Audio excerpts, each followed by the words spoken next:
Welcome to the deep dive. Yeah. Today we're diving into quantum computing. Oh, yeah. And you've sent us A ton of research. so much research on this. Yeah. It's really clear that you want to go way deeper than just like the headlines. That's You good. really want to understand this whole revolutionary technology. Yeah. And it looks like from your sources, you're not just asking like what it is. Right. You want to know like why and how Well, why and the how, yeah. of quantum computing and what it all could mean for all of us. Exactly. So where do we even start? Maybe with like the simplest question. Yeah. How is quantum computing different from the computers we use every day?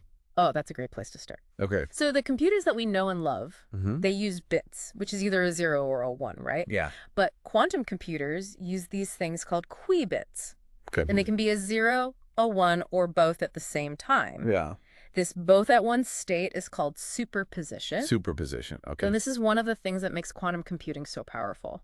Okay. I think I get superposition. Yeah. It's like, is it like a coin spinning in the air before it lands on heads or tails? Yeah, that's a great analogy. Okay. But how does that actually like translate to doing calculations? Yeah.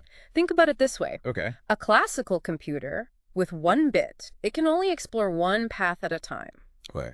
A quantum computer with one qubit can explore both paths at the same time. At the same time. Wow. So then with 2 qubits, it's 4 paths. With 3 qubits, it's 8.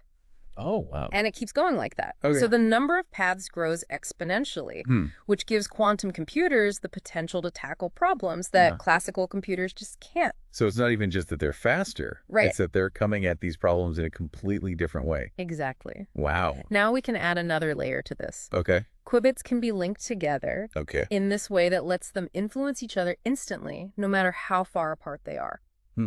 Okay. And this is called entanglement. Entanglement. Okay. And that's super important for quantum communication and for these algorithms. Authoritative entanglement. Yeah. It's the thing that Einstein called spooky action at a distance. Yes, exactly. So how does that work in an actual quantum computer? So imagine 2 of those spinning coins, Okay. okay? And they're linked so that if one lands on heads, the other must land on tails. Okay. Now separate those coins like really far apart, Okay. and they're still linked. Wow.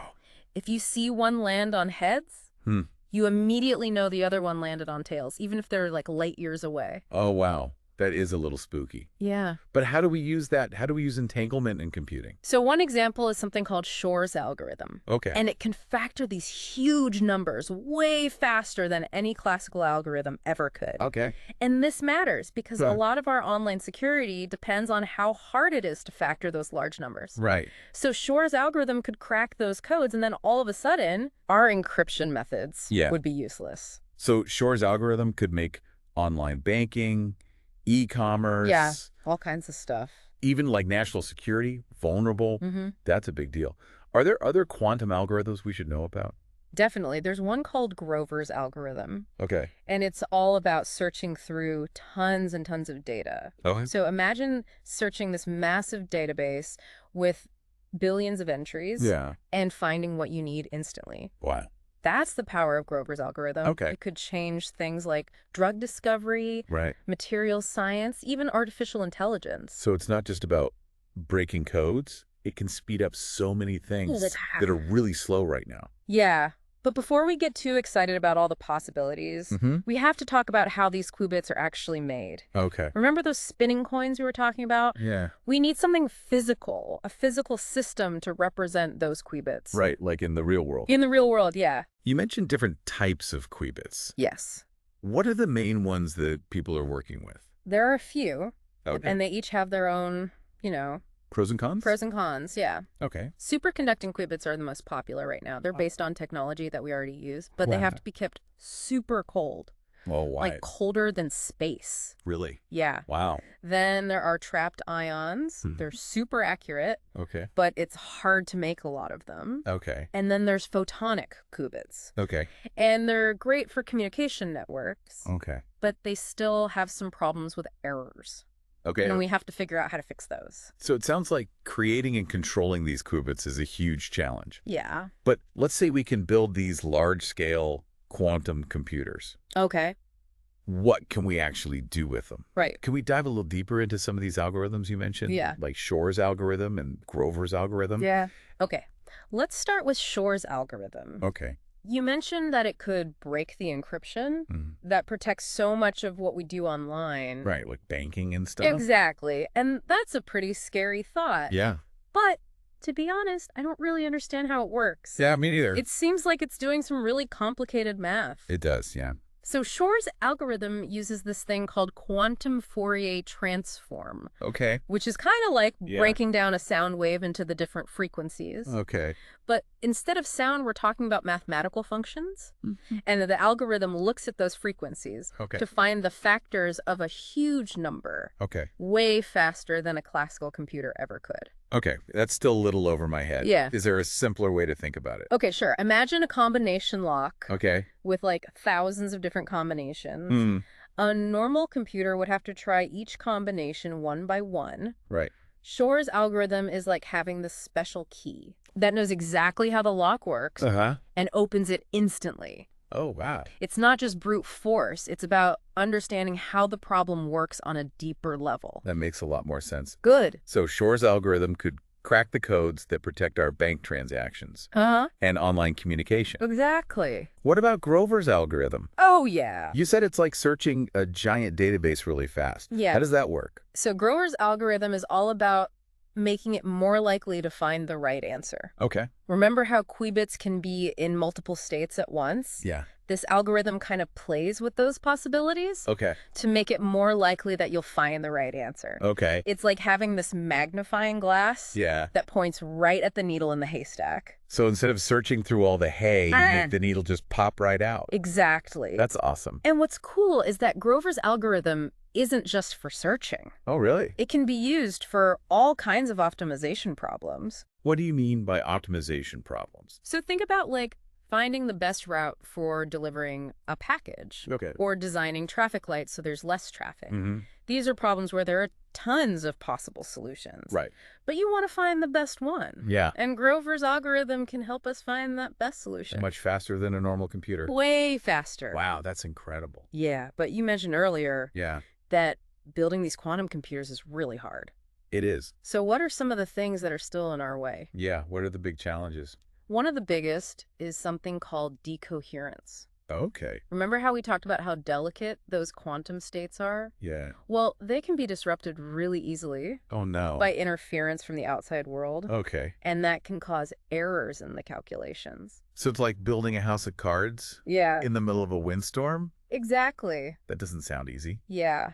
And the bigger and more complex we try to make these computers, the worse that problem gets. So what are researchers doing about it?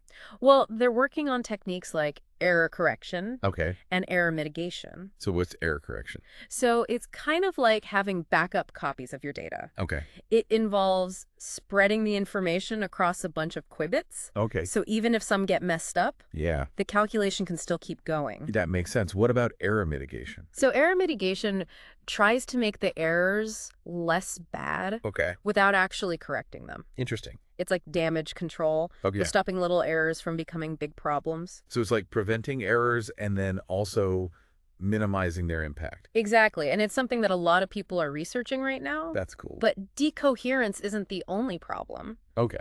Building these machines is really, really hard. Yeah. We're talking about controlling tiny atoms and photons. Wow. With incredible accuracy. That sounds like a massive engineering challenge. Oh, it is. Are there any other hurdles? Yeah. Beyond just the physical hardware, we also need to come up with new software tools and programming languages that are specifically made for quantum computers. So our current programming languages won't work?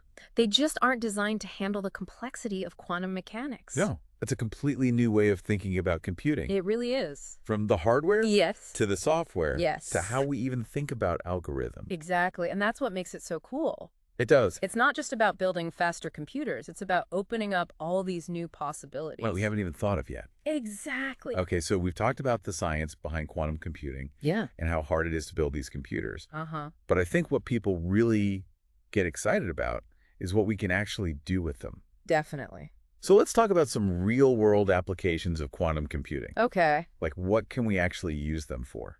Well, the possibilities are really huge. And they affect tons of different industries. Okay. One that we've already touched on is drug discovery. Yeah. Imagine designing drugs just for you. Oh, wow. based on your genes. Yeah. So they have the best effects and the least side effects. That would be incredible. Right. Quantum computers can simulate how molecules interact super accurately, and that could completely change how we make new medicines. So instead of taking years and years and spending tons of money to develop drugs, Exactly. we could design and test them much faster and much more precisely. And way more precisely, yeah. That's so cool.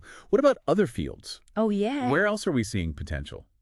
Material science is another one. Okay. We could design materials with properties that we can only dream of right now. Like what? Like super efficient solar cells. Okay. That could change everything about renewable energy. Right. Or super light and super strong materials for building things like airplanes. It seems like quantum computing could really help us solve some of the biggest problems we're facing. Yeah. Like climate change and running out of resources. Exactly. And don't forget about finance. Oh, right. Quantum computers can analyze huge amounts of data and find patterns that regular computers would never see. And that would be useful for? It could help us make better decisions about risk. Okay. Improve investment strategies and stop fraud. So quantum computing could change how the whole financial system works. It really could. Wow. That's amazing. And of course, we can't forget about AI. Oh, yeah. AI, right. Quantum computing could make AI so much more powerful. Definitely. Leading to all kinds of breakthroughs. In everything. In machine learning. Yeah. Natural language processing. We might even see AI that can solve problems that we can't even understand. It's crazy to think about. It is. It's kind of mind-blowing. Yeah. But with all this talk about the good stuff, are there any risks? That's a really important question. Or ethical concerns that we should be thinking about? Yeah. Like with any really powerful technology, there are two sides to quantum computing. Right. We need to be careful about how we develop it. Okay. And make sure it's used ethically. Like what kind of ethical things are we talking about? Well, one thing is access. Okay. Will everyone be able to use quantum computers? Right. Or will they only be available to a few powerful people or companies? That's a good point. That's something we need to think about to prevent things from becoming even more unfair. We also have to think about jobs. Oh, yeah, definitely. In the economy. Right. What happens if quantum computers start doing jobs that people used to do? It's a big question. That could be a huge shift in the workforce. Yeah. We need to start preparing for that now. Absolutely. And make sure everyone benefits from these changes. I completely agree. It feels like we're just starting to learn about quantum computing. Yeah. And the impact it could have. It's changing so fast. And there's so many possibilities. It's really exciting. It is. It really is. Well, this has been a fascinating look into the world of quantum computing. It has. We hope this deep dive has given you a sense of what this technology can do, the challenges we face, and how important it is to think about the ethical side of things. We've only just scratched the surface here. We have. So keep learning and exploring this amazing field. Yeah. Who knows? Maybe someone listening right now will be the one to make the next big discovery in quantum computing. That would be amazing. Thanks for joining us on The Deep Dive.